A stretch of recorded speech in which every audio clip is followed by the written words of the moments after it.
Welcome back to Agnisha study portal. নিমিষেই শিখে নেব অতি সহজ উপায়ে কঠিন কঠিন অঙ্কের সমাধান। আজকের প্রথম প্রশ্ন, একটি নল দ্বারা একটি খালি চৌবাচ্চা 20 মিনিটে জলপূর্ণ হয়।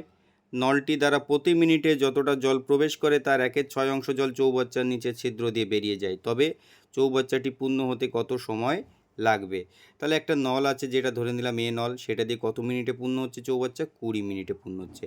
আর তলদেশ থেকে একটা ছিদ্র আছে, সেই ছিদ্রে থাকার দরুন কি হচ্ছে, সেখানে 1/6 করে জল সেটা বেরিয়ে যাচ্ছে, মানে 6/1 তাহলে 6 ভাগ যদি এ নল দ্বারা 6 ভাগ জল পূর্ণ হয় আর 1 ভাগ নল ছিদ্রের মাধ্যমে যদি বেরিয়ে যায়, তাহলে জল সেখানে পড়ে থাকবে কত?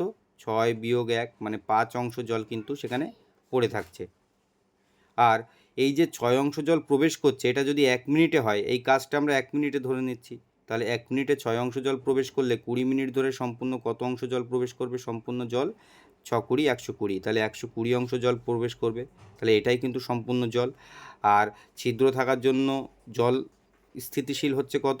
5 জল, তাহলে এই 5 জল করে কিন্তু পড়ে থাকছে চৌবাচ্চাতে। তাহলে এই 5 করে জল যদি 1 মিনিটে পড়ে থাকে, তাহলে 120 জল পূর্ণ করতে কত মিনিট সময় লাগবে?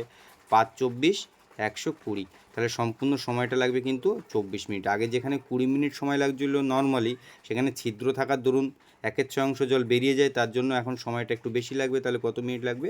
24 মিনিট। সঠিক উত্তর হবে কিন্তু 24 মিনিট। আজকের ক্লাসটি এখানেই শেষ হচ্ছে। আজকের ক্লাস সংক্রান্ত যদি কারো কোনো বিষয় জিজ্ঞাসা থাকে, তাহলে অবশ্যই কমেন্ট সেকশনে জানাতে পারেন। আর খুব শীঘ্রই পরবর্তী ক্লাস আসতে চলেছে।